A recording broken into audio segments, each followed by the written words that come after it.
est notre Dieu, notre Roi, parce qu'il nous aime, son amour est grand. Amen.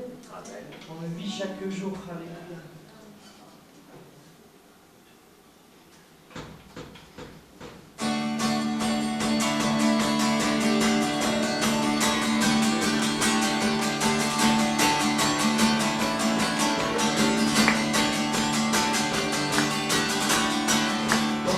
Dans sa présence, avec reconnaissance, car il est le roi. Sa joie brûle nos cœurs, sa paix chasse nos peurs. Il est notre roi.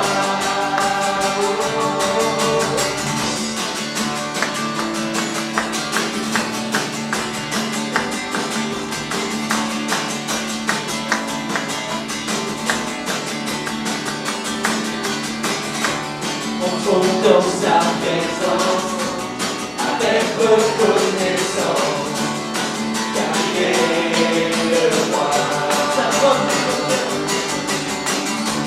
Sa joie brûle nos cœurs, sa paix chasse nos peurs. Il est notre roi. Notre roi, jouons le roi des cieux. Que la terre entière me célèbre le roi. Que tous les rachetés pour sa vie de joie. Oh!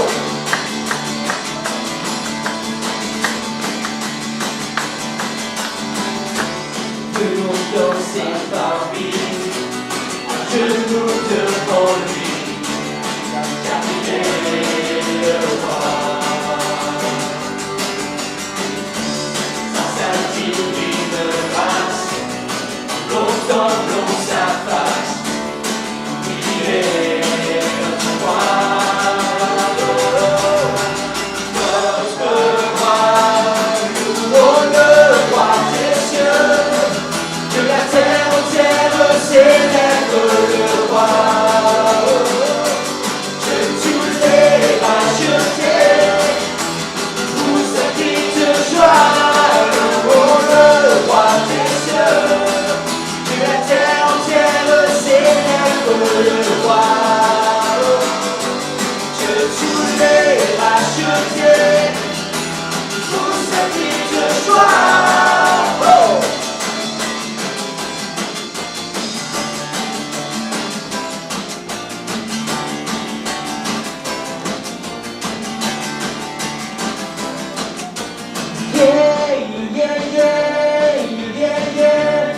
Tu es le roi des cieux, yeah, yeah, yeah, yeah, yeah. Tu es le seul vrai Dieu, yeah, yeah, yeah, yeah, yeah. Tu es le roi des cieux, yeah, yeah, yeah, yeah, yeah. Oh, le roi des cieux, que la terre entière célèbre le roi. Racheté pour sa petite joie. Oh, le roi des cieux, que la terre entière célèbre le roi. Que tous les rachetés pour sa petite joie.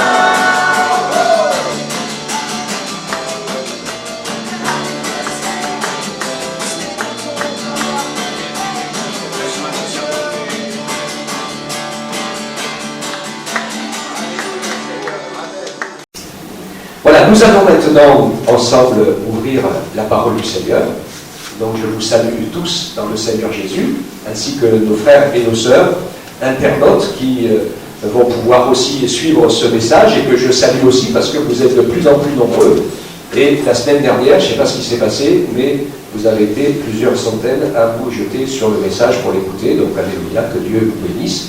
Et qu'il nous bénisse tous ensemble autour de sa parole. C'est tellement des moments importants pour nous de pouvoir partager cette parole. Donc je voudrais que nous puissions nous arrêter ce matin sur ce texte de l'Épître aux Hébreux, le chapitre 4, les versets 12 à 14, qui nous parle de la nature de la parole de Dieu. Alors nous savons que la parole de Dieu, c'est un livre qui s'appelle la Bible, d'accord ? Nous savons aussi que la parole de Dieu, c'est l'Esprit de Dieu qui nous parle au travers de ce livre ou au travers d'autres circonstances que nous traversons les uns les autres, où nous avons besoin d'être avertis, peut-être dans une situation, ou d'être encouragés et consolés. Je reprends cela pour vous tous qui m'écoutez, combien c'est important de pouvoir lire la parole, écouter les prédications, ouvrir son cœur à cette parole, c'est une véritable nourriture pour notre âme, et il n'y en a pas d'autre. Seule la parole de Dieu et la prière et l'Esprit du Seigneur est capable de nourrir notre âme. Et au travers des contacts dont je vous ai parlé cette semaine, je vois les gens livrés aux puissances démoniaques, aux puissances des ténèbres, même des gens très croyants, très religieux, qui sont complètement ignorants des lois de Dieu et qui font des trucs qui sont complètement interdits dans les Écritures et qui se retrouvent après piégés, bien sûr, parce que vous savez que le Seigneur veut bien bénir, mais que l'adversaire non plus ne laisse aucune place vide. Et c'est impressionnant de voir, particulièrement avec l'histoire des morts, c'est quelque chose d'affreux qui existe dans les religions, dans les grandes religions, où finalement les histoires avec les morts, c'est très très compliqué. Mais nous le savons. Parce que la parole de Dieu affirme avec autorité, qu'il n'y a pas de relation, et je le répète et je l'affirme, entre les morts et les vivants. Il n'y en a aucune.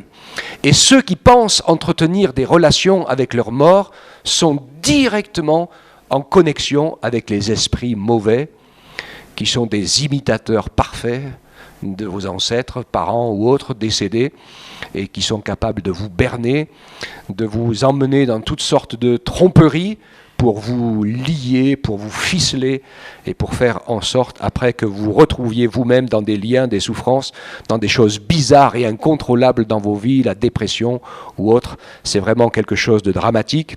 Le Seigneur l'a interdit dans sa parole. Dès l'origine de la loi, il a mis un arrêt parce que, bien sûr, le Seigneur connaît ses lois. Et je voudrais dire que pour nous tous, nous savons que c'est important de connaître la loi, de connaître les lois de la nature. Il viendrait à l'idée de personne, en habitant là-bas au HLM du docteur Brézard, de pouvoir passer, visiter votre copain ou votre copine de l'HLM d'en face au 10e étage, vous qui habitez au 8e, et d'y aller directement en enjambant le balcon. Je pense qu'on est tous d'accord que la moindre loi de la raison et de la nature nous montre que la loi de la pesanteur va nous ramener par terre en une fraction de seconde. Alors nous avons les lois du code de la route, nous avons les lois de notre pays, d'ailleurs qui sont très compliquées, et en plus nul n'est censé ignorer la loi. Okay. Donc c'est pas évident, vous le savez. Des fois ça se retourne un peu contre nous. Mais rien ne peut se faire, rien ne peut se passer sans loi. Nous avons les lois de la nature dans nos propres corps, heureusement. Quand le roi David, dans sa prière et dans le psaume, crie et dit « Seigneur, je te loue parce que je suis une misérable créature », il ne fait pas de l'autosatisfaction devant le miroir en se disant « Qu'est-ce que je suis beau, qu'est-ce que je suis grand, qu'est-ce que je suis fort ». Qu'est-ce que j'ai dit, moi ? J'ai dit misérable, excusez-moi. Il y en a qui écoutent, c'est bien. Donc, merveilleuse créature, il parle du fonctionnement extraordinaire de notre corps. Qui a toutes sortes de lois très particulières, et dans notre corps il y a une hiérarchie.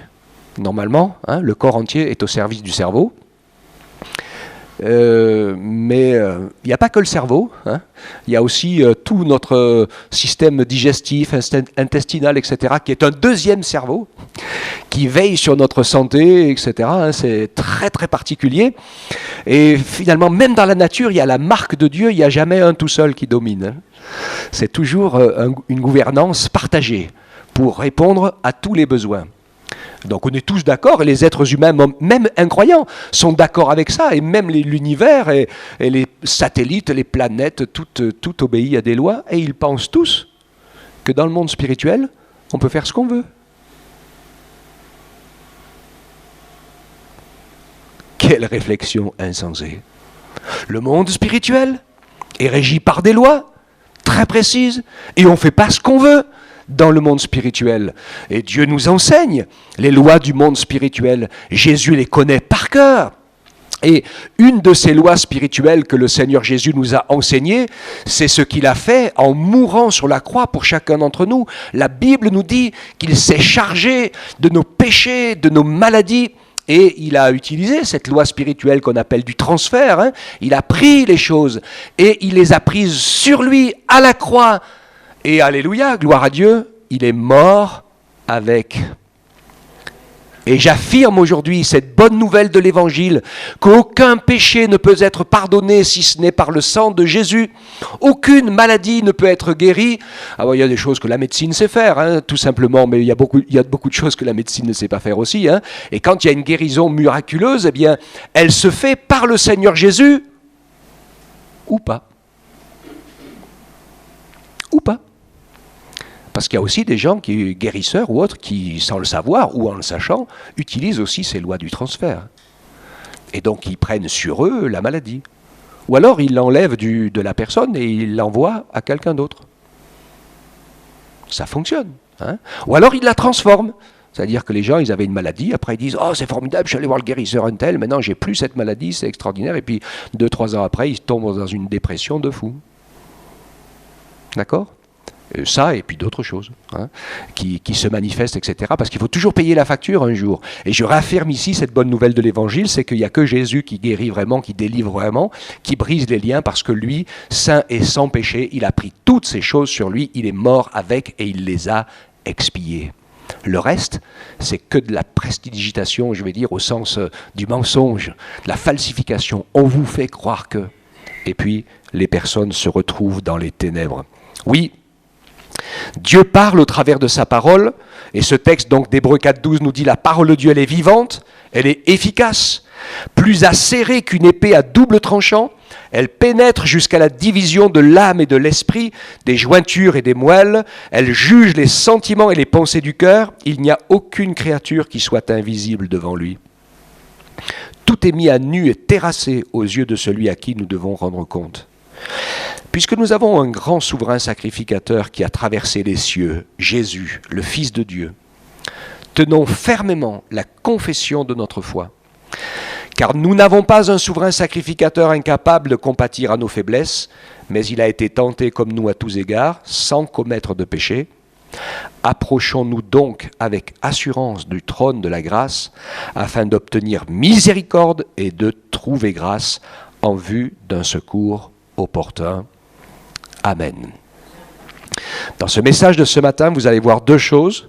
Ce que la parole de Dieu fait, si on veut la laisser agir par le Saint-Esprit qui est vivant, et la nécessité absolue en contrepartie du travail de l'Esprit qui œuvre dans un sens très précis, qui est de couper et de trancher, de faire mourir en nous des choses, de séparer en nous des choses inséparables. Parce qu'il y a des choses en nous qui sont inséparables. Pourquoi ? Parce que nous sommes des êtres créés à l'image de Dieu. On est d'accord ? Donc ça, c'est toute notre nature, corps, âme et esprit, créés à l'image de Dieu, avec sa vie, avec ses pensées, avec des choses incroyables que Dieu a mis dans chacun d'entre nous. Et puis toutes ces choses qui ont été faussées, tordues, souillées, cassées par le péché qui l'a envahi de l'intérieur. Comment on fait pour séparer l'inséparable ? Et je pense ici au courage et à la dextérité parfois de certains chirurgiens cancérologues particulièrement, qui quand ils opèrent, essayent de séparer dans le corps ce qui est malade de la tumeur, ce qui est infecté, et puis ce qui est sain. Je ne vous dis pas le boulot que certains d'entre eux font, ou pour une malformation ou quelque chose de particulier, ce que j'ai vécu quand j'avais dans le cou ici, une petite opération qui a duré 4 heures, pour séparer les choses. La parole de Dieu est encore plus efficace que cela pour faire ce travail dans notre âme, dans notre esprit, dans notre cœur et jusque dans notre corps. Amen. Donc, Premier élément qui est donné ici.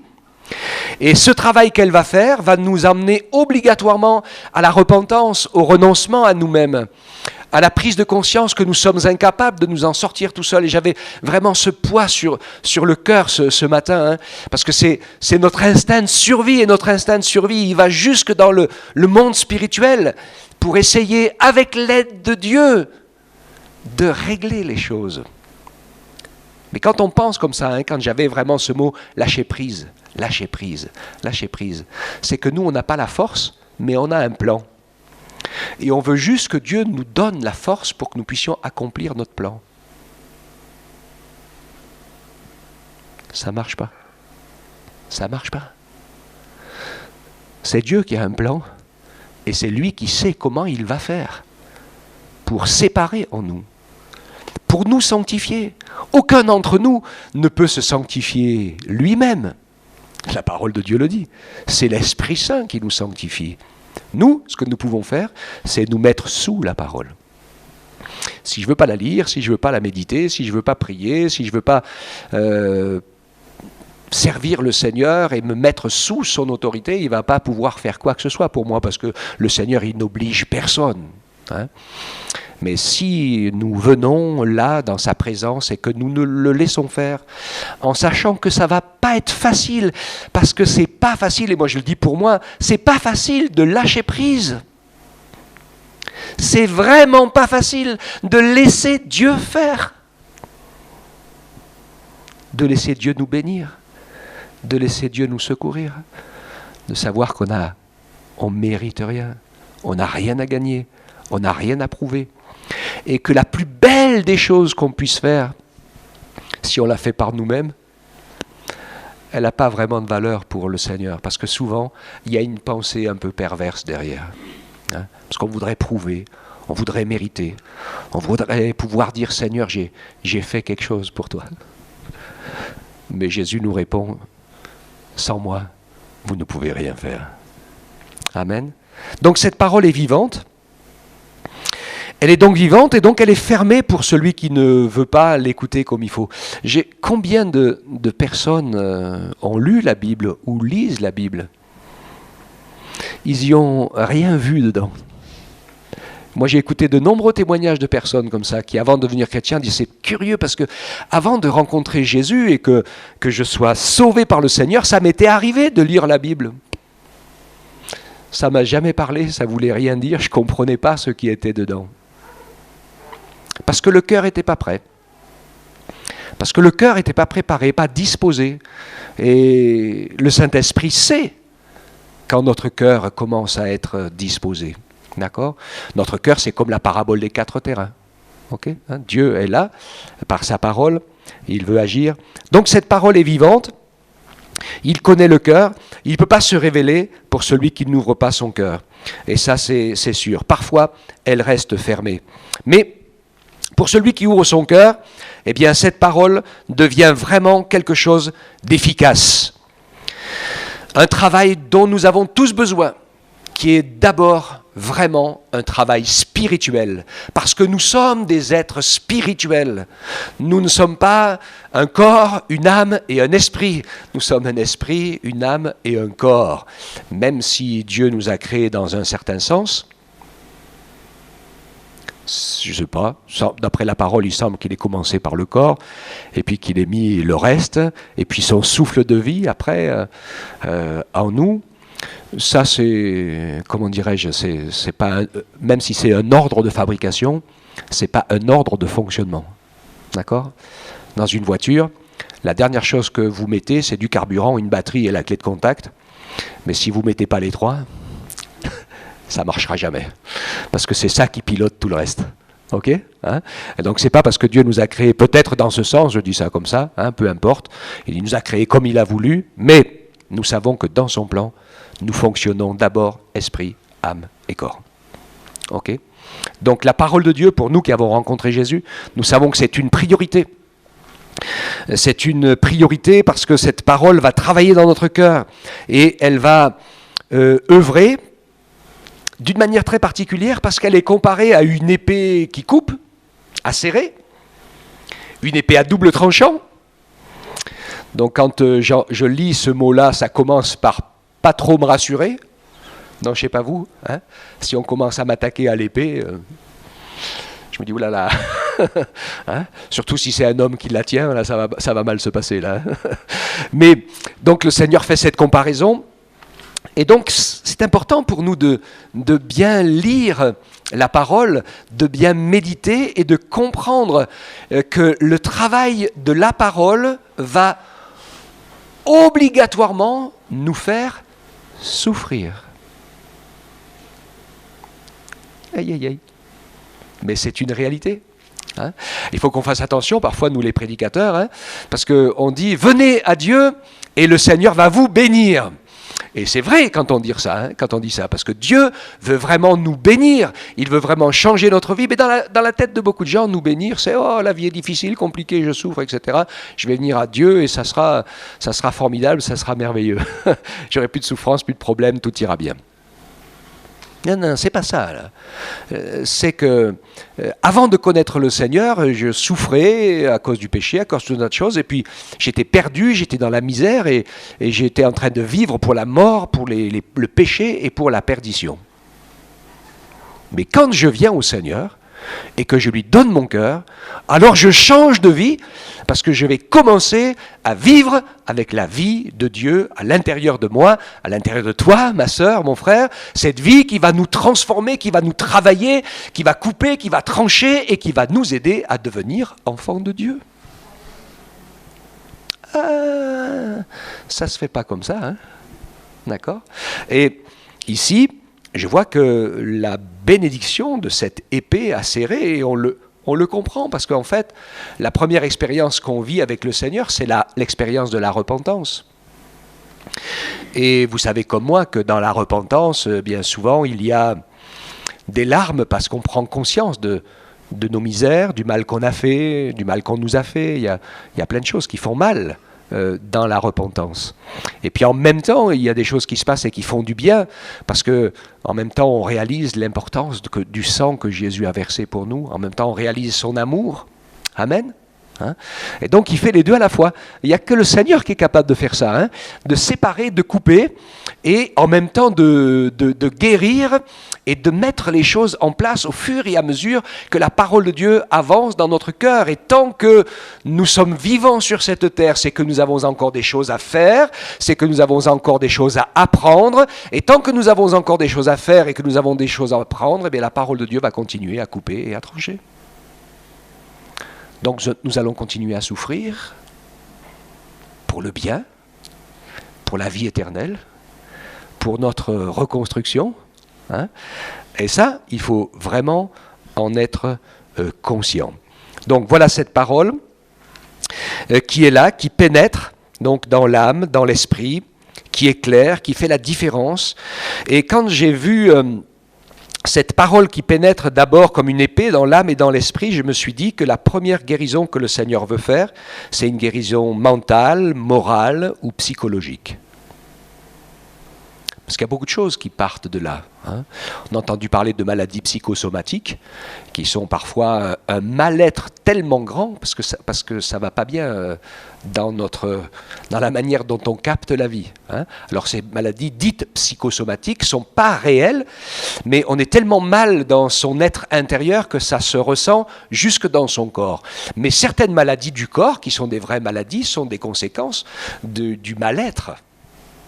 D'accord, hein, comme souvent les ulcères de l'estomac et d'autres choses encore, qui sont le résultat du fait que ça tourne pas très rond dans notre âme, dans notre esprit, et qu'on a besoin de guérison, on a besoin de l'action de la parole de Dieu, on a besoin du secours du Seigneur pour qu'il puisse continuer à séparer ces choses, parce que nous sommes des gens super.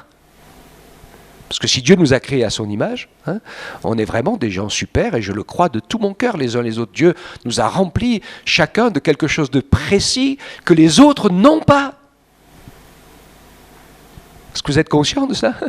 Il y a eu des milliards d'êtres humains qui ont rempli la Terre et qui vivent aujourd'hui.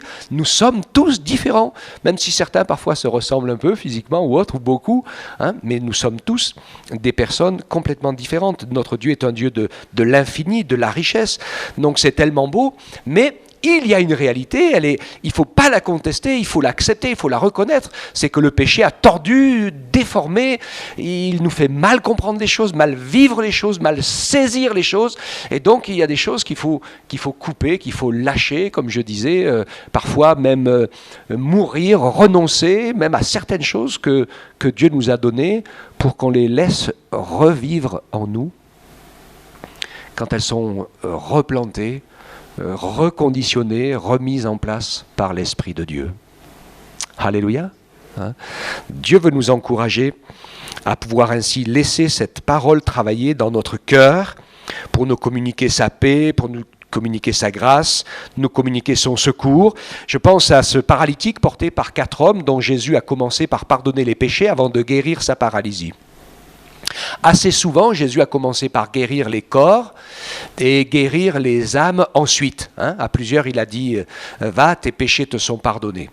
Et je pense que ces personnes ont vécu une réelle paix, un réel bonheur de recevoir ces paroles de Jésus pour la paix de Dieu après avoir vu un miracle dans leur corps. Mais vous savez comme moi, comme les 10 lépreux qui ont été guéris par Jésus, il y a beaucoup de gens qui ont été guéris par Jésus puis qui ne sont pas allés plus loin.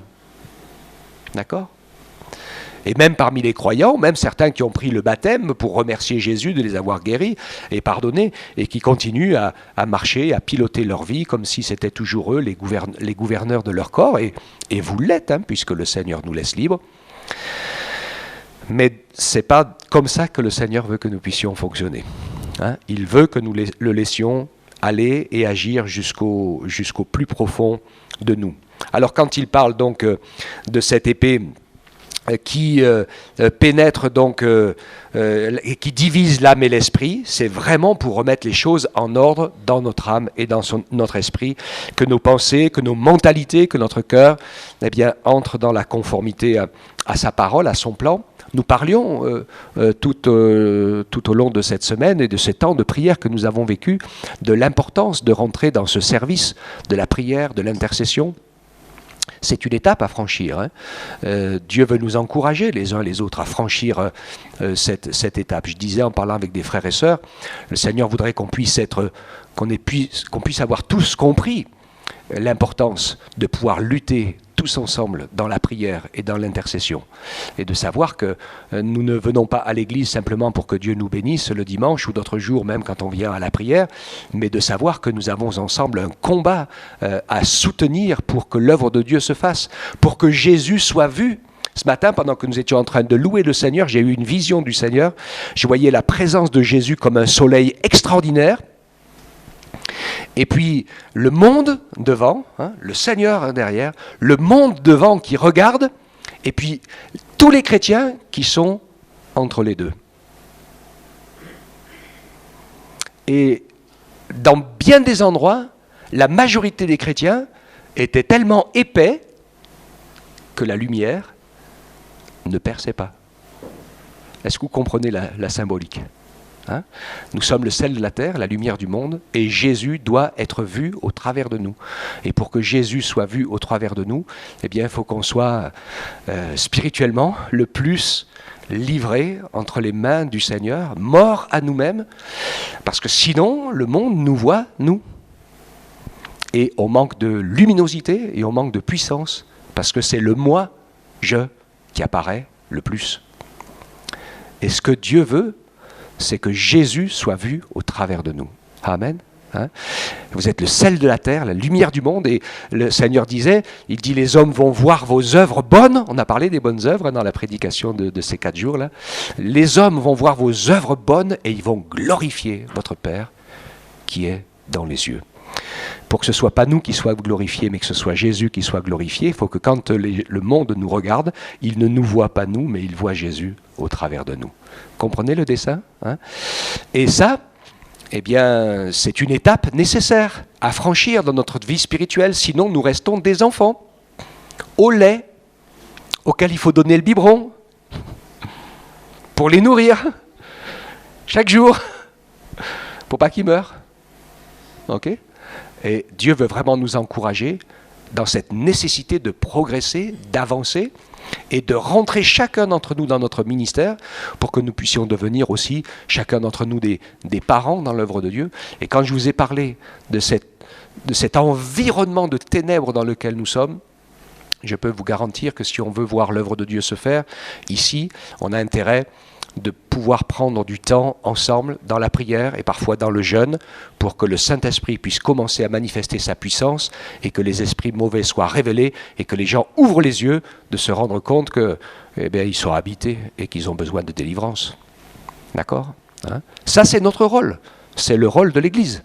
Et Dieu veut nous encourager, bien sûr, à laisser ainsi pénétrer cette parole pour qu'elle puisse se guérir, notre être intérieur, qu'elle puisse nous ouvrir les yeux, qu'elle puisse nous construire, qu'elle puisse nous rappeler que Jésus attend non pas de nous des croyants, mais des disciples, que nous puissions marcher à sa suite et faire les œuvres que lui-même a faites, chacun pour notre part. Cette parole sépare aussi jointure et moelle, et il est question ici de la guérison physique. Le Seigneur est celui qui guérit. Amen. On le croit de tout notre cœur. Plusieurs d'entre nous, nous l'avons vécu. Nous allons le voir encore. Et nous croyons que le Seigneur n'est pas changé. Il est capable encore de venir au secours de nos problèmes et de nous en délivrer. C'est important. Et de le faire aussi et particulièrement pour ceux qui le cherchent. Et là, c'est vraiment essentiel. Ensuite, il parle de la parole qui juge. La parole juge les sentiments et les pensées de nos cœurs. Ce jugement que la parole de Dieu fait, c'est la reconstruction spirituelle que le Saint-Esprit a commencé en nous à notre nouvelle naissance.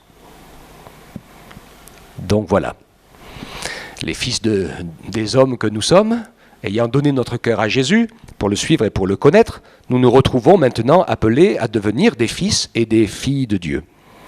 Le Saint-Esprit est venu se révéler dans nos cœurs, et nous pouvons entrer dans ce qui est le plus important de tout au monde, cette nouvelle vie que Jésus dépose en nous par la présence de son Saint-Esprit. Alléluia. Quelle grâce. Quand je parlais hier avec une personne qui était vraiment comme ça liée dans les ténèbres, qui prie avec les morts, qui est très religieuse, qui semble attachée à tous les rites précis de sa religion, c'est quasi mission impossible d'arriver à lui faire comprendre que chacun de ces rites n'a aucune importance pour Dieu. Qu'est-ce que je dois faire ? Alors, vous voyez, il faut faire quelque chose, voilà. Faire quelque chose pour que Dieu intervienne. Le cœur de l'homme est mystique, le cœur de l'homme est religieux, c'est incroyable. Alors vous avez des religions, et même nous, il faut qu'on fasse attention, les évangéliques, parce que des fois ça nous gagne aussi. Il y a des gens qui se mettaient à allumer des bougies. Alors, ils vont vous dire, mais toutes les églises du 1er siècle, elles avaient des bougies partout. Et je dirais, c'est sûr, vous avez raison, il n'y avait pas EDF. Alors tout le monde a toujours eu des bougies partout, mais après quand on commence à se dire qu'il faut mettre des bougies pour qu'elles prient à notre place, et qu'on allume des cierges et tout ce qu'on veut, parce que finalement, alors on dérape complètement. La seule chose que les gens avaient besoin, c'était de la lumière. Surtout que très souvent, ils se retrouvaient donc le soir, et donc ils ne priaient pas les bougies, ou ils ne comptaient pas sur les bougies pour faire les réunions à leur place. Ils vivaient une vie vivante entre le Seigneur et le Saint-Esprit. Alors j'en vois, moi, des chrétiens, des fois, qui rallument des bougies. Je me dis, Seigneur, bon, enfin... Attention, de ne pas... Parce que c'est la nature de l'homme, on veut toucher les choses, on veut maîtriser les choses. Mais la vie que Dieu veut pour nous, qui est une vie par l'esprit, c'est une vie d'équilibriste. Mes frères, mes sœurs, si vous voulez marcher avec Dieu, alors vous allez devenir des funambules. C'est obligé. À la recherche de l'équilibre permanent entre la vie de la chair et la vie de l'esprit, entre la parole de Dieu et notre parole à nous, entre notre vieille nature et la nouvelle nature. Et sans cesse, la parole est là pour nous remettre en question. Et si quelqu'un d'entre nous aujourd'hui dit « moi je sais », en parlant de lui, pas la connaissance de la parole bien sûr. Si tu me demandes de réciter le psaume 23, je vais te dire « je sais », parce que Je le connais, hein, mais vous comprenez ce que je veux dire. Hein. On a encore à apprendre, on a encore à travailler, on a encore à découvrir des choses de l'esprit. Donc cette parole pénètre, cette parole juge les sentiments et les pensées de nos cœurs. C'est pour ça que parfois le Seigneur reste silencieux. Moi je vous le dis, parfois quand on parle trop, Dieu reste silencieux.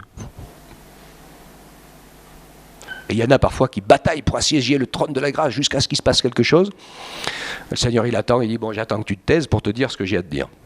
Des fois ça peut durer longtemps. Hein. Il y en a ça fait déjà 10 ans qu'ils bataillent, hein, mais bon, le Seigneur est patient. Il attend toujours qu'on soit capable de faire un peu de silence, parce que se taire, oui on peut toujours se taire, hein, mais la pensée continue, mais qu'on soit capable de rentrer dans l'adoration, faire silence en n'ayant rien à demander, en disant Seigneur je suis là, je suis neutralisé. Je décide pas qui, quoi, quand, comment et tout, mais dis-moi. Dis-moi, Seigneur. Alléluia.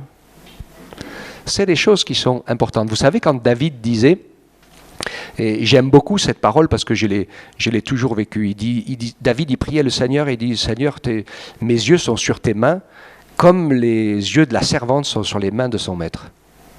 Vous avez lu ça? Ça vous dit quelque chose? Hein, c'est important. Je me rappelle quand j'étais jeune, à la maison ça rigolait pas trop. Hein. Et donc il fallait être efficace. Bon, ceux qui connaissent un peu nos vies, c'était comme ça. Hein. Et c'était très curieux. Moi j'ai vécu quelque chose, c'était naturel chez moi, il n'y avait pas de souci.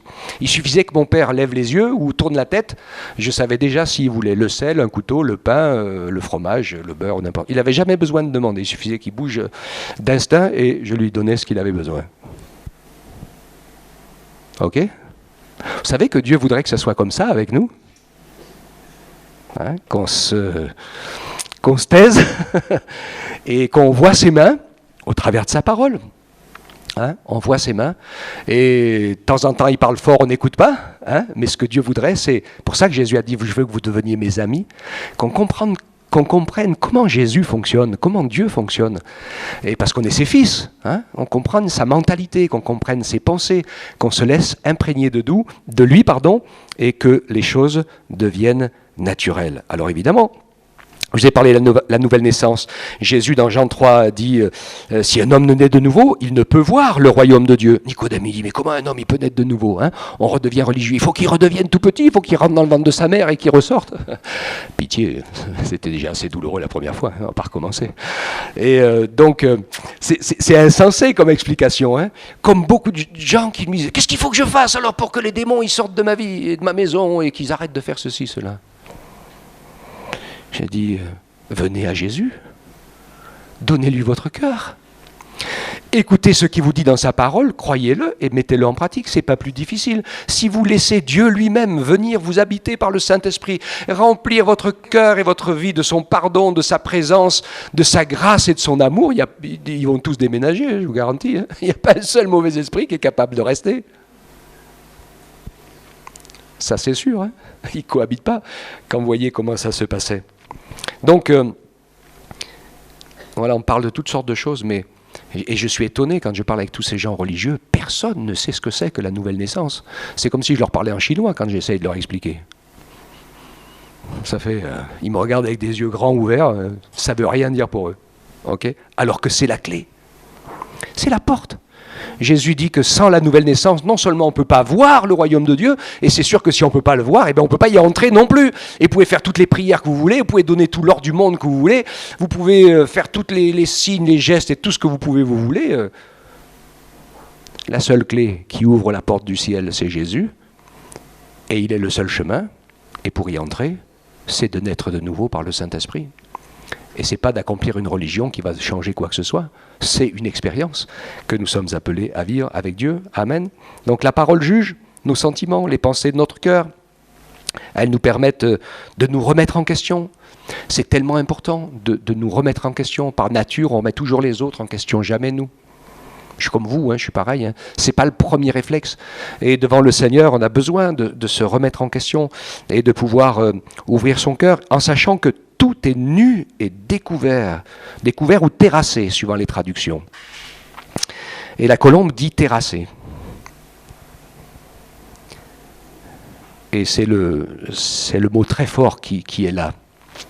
c'est que dans la présence de Dieu, quand le Seigneur se manifeste, et quand un être humain, un homme, une femme s'en va et rentre dans l'éternité, personne ne peut contester ou dire quoi que ce soit en face de Dieu.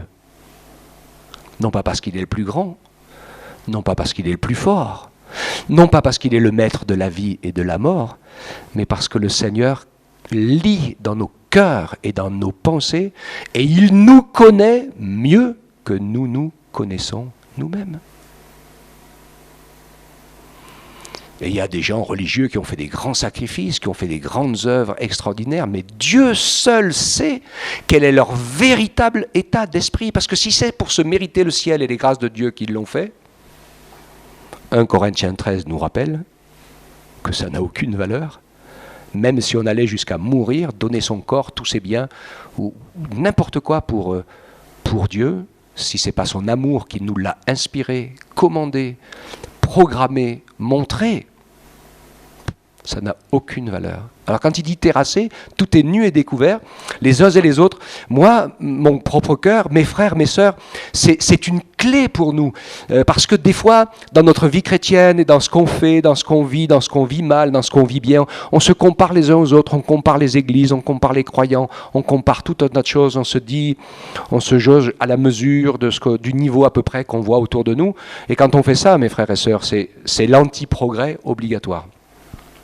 Parce que vous trouverez toujours des gens meilleurs que vous direz mais là je ne peux pas atteindre son niveau, et puis vous trouverez toujours des gens moins bons que vous, alors vous direz oh ben quand même je suis quand même meilleur que lui ou meilleur qu'elle. Donc finalement on est toujours au milieu, et puis quand on est au milieu ça nous rassure. Hein?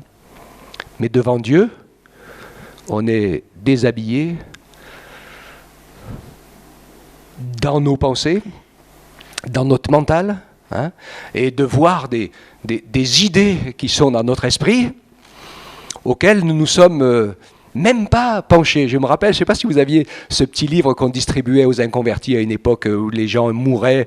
C'était, je ne sais plus comment c'était, c'était un petit dépliant en bande dessinée, tout petit, là, et puis on voyait la personne qui faisait un infarctus et puis qui se retrouvait devant Dieu. Hein. Alors c'est marrant, le gars il avait la pipe qui tombait de sa bouche, mais c'est pour ça qu'il avait cassé sa pipe. Oui, ok. On dit ça comme ça, c'était fait un peu peut-être pour rigoler. Hein. Et puis finalement, il se retrouvait devant Dieu. Et puis devant Dieu, il dit rien. Il fait juste défiler sa vie. Ouh là là là là. Hein, ça devient très très compliqué. Et une fois, hein, dans sa vie, il était assis dans une église. Il dit, tu vois Seigneur, hein, quand même, je suis quand même allé à l'église. Alors le Seigneur, il écrit une grosse bulle, qui dit, mais quand est-ce qu'il va se taire celui-là? Et puis quand est-ce que c'est fini? Mais qu'est-ce que je fous là? J'en ai marre d'être dans cet endroit.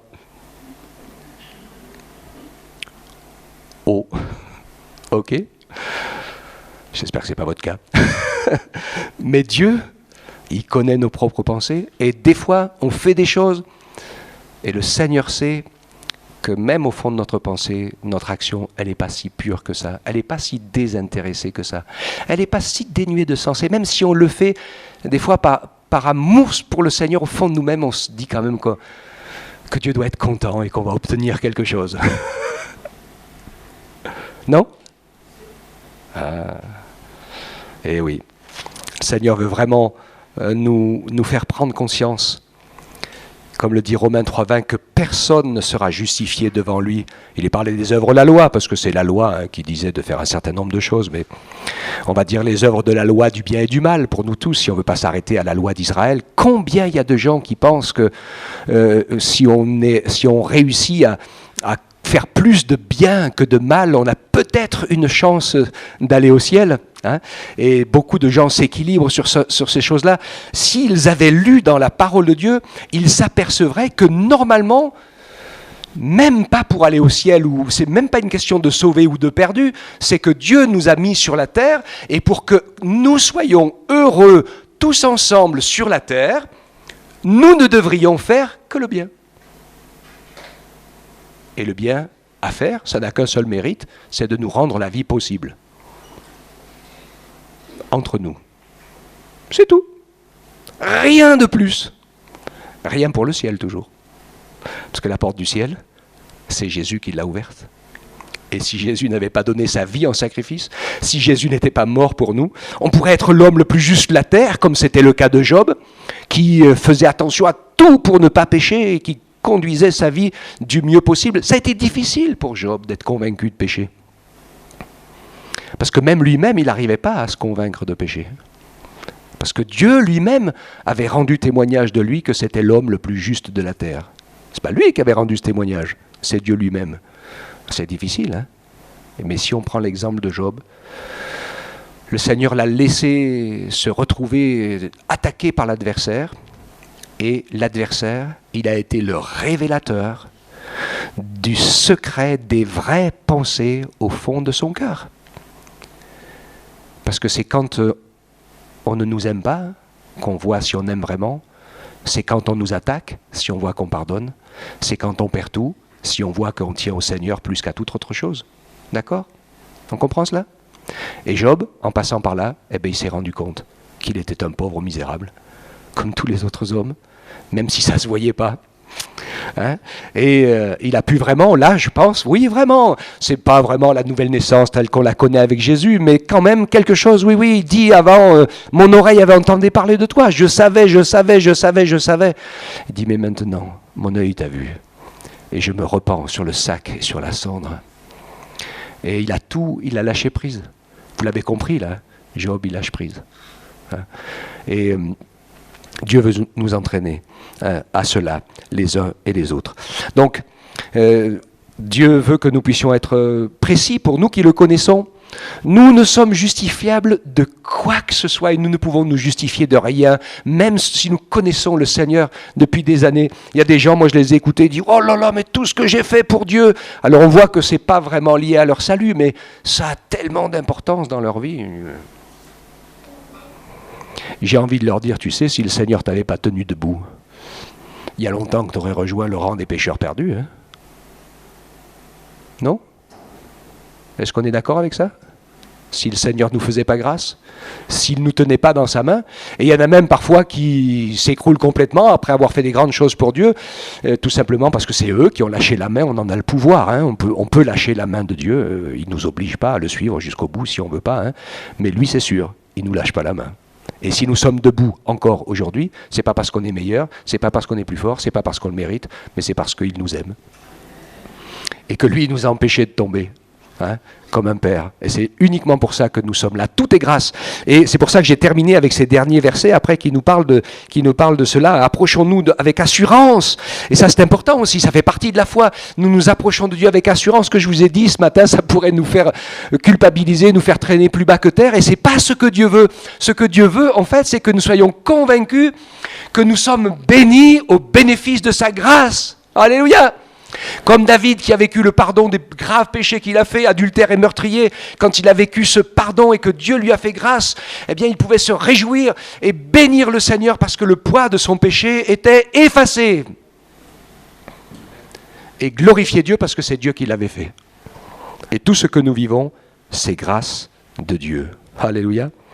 Et Dieu peut nous permettre ainsi d'avoir cette joie de la foi, la paix du pardon et la paix du salut. Nous ne pouvons l'obtenir vraiment que quand nous sommes vraiment morts à ce que nous pouvons prouver, à ce que nous pouvons essayer de nous faire croire à nous-mêmes de nous, quand nous sommes dépouillés de cela, mais que nous savons que c'est le sang de Jésus qui nous a effacés de tout péché. Alléluia. Je peux proclamer que Jésus m'aime parce que c'est lui qui m'a pardonné. Je peux proclamer que Jésus est le Tout-Puissant parce que c'est lui qui a effacé mes péchés. Je peux proclamer que je marche debout parce que c'est Jésus qui me tient debout. Alléluia. Et je peux proclamer que je le sers, que je suis heureux de le suivre, non pas à cause de moi, mais parce que c'est l'Esprit de Dieu qui le fait. Et la plus grande bénédiction, c'est d'apprendre à le laisser faire. Et ça, c'est pas une petite école. Hein. Apprenons à laisser Dieu faire. Pour cela, mettons-nous sous cette parole. Acceptons de souffrir dans ces choses-là. Il y a des choses, elles ne peuvent pas s'apprendre autrement. Hein. Quand je vous ai parlé de ma vie et de la situation qui se passait, on en parlait il n'y a pas longtemps, hein, avec les gens de la campagne. Nous, il y avait vraiment un travail de fou à la maison. Hein, et quand c'était le moment de ramasser les pommes de terre pour nous, pour tous les clients et tout, puisque la ferme vivait en autarcie et faisait vivre la moitié de la ville d'à côté, eh bien, on en pleurait de douleur, de fatigue et tout ce qu'on veut, mais tant que la journée n'était pas finie, qu'on n'avait pas fait notre quota, c'était pareil. Hein. Alors aujourd'hui, si on faisait ça... on se retrouverait en prison. Mais bon, hein, alors c'était un petit peu exagéré. Mais quand même, la parole de Dieu, faisons bien attention. La parole de Dieu nous rappelle qu'il faut que nous apprenions à porter le joug dès la jeunesse. C'est quand on est jeune qu'on apprend à vivre les frustrations, à renoncer et à servir pour le bien commun. C'est le plus tôt possible qu'il faut le faire. Hein, parce que sinon, après, vous élevez des chevaux sauvages. Ils vont vous mordre et vous dévorer. Et quand ils seront adultes, vous pleurerez toutes les larmes de votre corps, de tout ce que vous avez rigolé quand ils étaient tout petits. Eh oui, c'est comme ça que le monde est aujourd'hui. Hein. Dieu veut nous encourager à pouvoir ainsi accepter que cette parole travaille, que cette parole coupe, tranche, que cette parole nous fasse mourir en disant « Arrête de trouver tes solutions, arrête de réfléchir, arrête de faire tes plans, arrête de faire tes dessins, laisse-moi faire. » Alléluia. Le message de la semaine prochaine sera sur le Consolateur. C'est une autre partie de ce que l'Esprit de Dieu fait, et vous allez voir que pour bien vivre ce que je vous ai dit aujourd'hui, il faut l'étape numéro 2. Mais bon, vous pouvez commencer à l'étudier déjà, hein, et voir ce que le Saint-Esprit, justement, est capable de déposer en nous, d'un certain nombre justement de choses qui vont nous manquer, parce que quand on meurt, on se sent en train de mourir, on se sent orphelin, on se sent perdu, on se sent seul, on peut avoir tout un tas de ressentiments qui sont difficiles, mais si nous laissons à l'Esprit toute sa place, ce Consolateur va guérir les blessures, il va remplacer les vides, et nous allons apprendre à ce que notre bonheur dépende de notre communion avec le Saint-Esprit et pas des circonstances qui sont autour de nous. Comment se fait-il que dans notre monde, il y a des gens qui n'ont rien, on leur prend tout, et ils ont Jésus dans leur cœur, ils ont un sourire, un bonheur, une joie qui vaut tout l'or du monde. Hein? Et nous, dans nos pays occidentaux, nous avons beaucoup de choses. Parfois, la plupart des gens ont la mine déconfite parce qu'ils souffrent, ils vivent dans le malheur, ils rient jamais, ils souffrent tout le temps. C'est impressionnant quand même. Hein? Apprenons à connaître le Consolateur, qui est vraiment celui qui va nous aider à construire notre bonheur sur le rocher des siècles et sur rien d'autre. Parce que si on construit notre bonheur sur les choses de la terre, mes chers amis, on n'a pas fini de faire les montagnes russes et du yo-yo. Hein. Mais si on le laisse construire ces choses en nous, eh bien, nous supporterons les blessures de la parole, nous supporterons les souffrances, nous les accepterons, parce qu'elles auront du sens. Et la seule chose qui rend notre vie heureuse, c'est de trouver son sens, le pourquoi et le comment. Hein? C'est ça que Dieu veut nous aider. Donc, entrons dans cette vie de la parole, vivons cette vie de la parole, apprenons cette vie de la parole et restons dans la grâce de Dieu que Jésus a manifestée. Apprenons à y vivre, hein, à nous y déplacer. Apprenons à laisser le Seigneur travailler pour que Christ soit vu en nous et que son nom soit glorifié. Amen. Te bénis, Seigneur. Vraiment, on te rend grâce. Je veux vraiment te louer parce que tu as un plan extraordinaire pour chacun d'entre nous. Tu as manifesté un tel amour. Et ton plan de sagesse est extraordinaire parce que ta justice n'est pas basée sur nos œuvres ou un tas de choses, mais ta justice est basée sur le sang de Jésus versé à la croix pour chacun d'entre nous. Et tu es le seul qui peut nous justifier. Merci, merci Père, pour tant d'amour, tant de grâce, tant de bonté, tant de miséricorde. Je veux vraiment te louer et te bénir de tout mon cœur, Seigneur. J'ai tellement, tellement encore à apprendre, à te laisser faire dans ma vie, Seigneur. Je voudrais qu'en terminant ce culte, on prenne quand même quelques minutes ensemble avec ce message de la parole et de pouvoir nous déterminer, de pouvoir dire, Seigneur, je veux apprendre à marcher dans cette vie de la parole qui est efficace. Je ne veux pas rester un petit enfant consommateur des choses de Dieu, mais je veux devenir quelqu'un qui porte des fruits pour Jésus, qui laisse la parole travailler. Amen. Et pendant que nous avons les yeux fermés, que nous sommes là dans la prière, eh bien, je voudrais inviter tout simplement ceux qui aimeraient faire cette prière, de pouvoir dire, Seigneur, je veux vraiment aller plus loin avec toi. Je veux pouvoir devenir quelqu'un sur qui on puisse compter. Si tu veux, ma sœur, mon frère, te lever à ta place et faire cette prière, eh bien, fais-le tout simplement. On est là. Vraiment, on te rend grâce. C'est tellement bon de te suivre, Seigneur, même si parfois c'est difficile, même si parfois on souffre, on pleure et on ne sait pas trop où tu veux nous emmener, Seigneur. Nous avons toujours vu qu'en acceptant de te suivre, après la mort, il y a eu la résurrection. Après les larmes, il y a eu la joie et le bonheur d'expérimenter ta grâce. Et je crois que tu n'as pas changé, Seigneur, tu es toujours le même. Tu nous vois les uns les autres devant toi, avec ce désir d'aller plus loin, avec ce désir de nous consacrer entièrement, Seigneur, pour pouvoir non pas être des consommateurs, mais pour pouvoir être des leaders. Tu as déposé, je le sais, des trésors, des talents dans les cœurs, dans les vies, dans les corps de mes frères et de mes sœurs. Et je ne voudrais pas qu'aucun d'entre nous on se retrouve devant toi en ayant enterré ce que tu nous as donné, mais qu'au contraire, nous ayons pu porter du fruit, Seigneur. Et que tu puisses dire, c'est bien, fidèle, bon et fidèle serviteur, servante, entre dans la joie de ton Maître. Alléluia. Merci pour ta présence, Seigneur. Louons le Seigneur quelques instants ensemble. Remercions-le pour cette parole. Dites-lui que vous voulez le suivre, que vous voulez l'aimer plus. Disons-lui notre adoration, notre connaissance.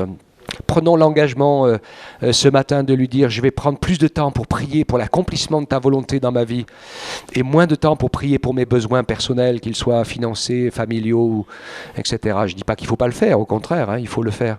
Mais prendre plus de temps pour que notre priorité, Seigneur, ça soit de te suivre, ça soit de te servir. N'oubliez pas cette vision du Seigneur où Christ doit être vu au travers de son Église. Et que parfois nous sommes tellement encombrés par nous-mêmes, par nos questions, par nos besoins, par tout ce qui remplit notre tête, notre corps, notre âme, Seigneur. Délivre-nous de nous-mêmes, Seigneur, pour que nous te laissions la place d'honneur, la place de choix. Alléluia. Seigneur, sois béni et glorifié. On peut tous se lever ensemble quelques instants pour remercier Dieu, s'il vous plaît, de pouvoir dire notre amour et notre louange, notre reconnaissance. Merci, Père éternel, pour ces moments. Merci pour ton esprit, Seigneur, qui a commencé d'agir dans nos cœurs et qui continue encore et encore pour nous emmener plus loin, Seigneur, parce que je sais que tes plans et tes desseins pour nous sont beaux, ils sont infinis, ils sont grands, ils sont immenses de ce que tu veux pour nous, Seigneur.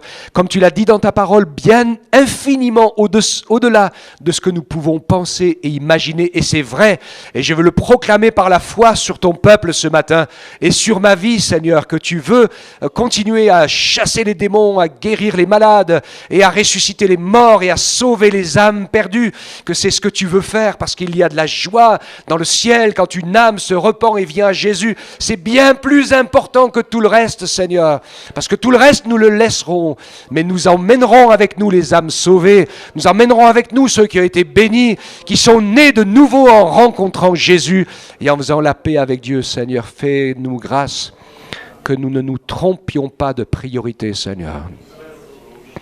Fais-nous grâce, Seigneur, pour que nous vivions dans ta grâce et dans ta bénédiction. Délivre-nous des œuvres et des mérites, Seigneur, et remplis-nous de la joie de ton esprit, parce que c'est ta joie qui est notre force, Seigneur. Alléluia. Alléluia, Jésus.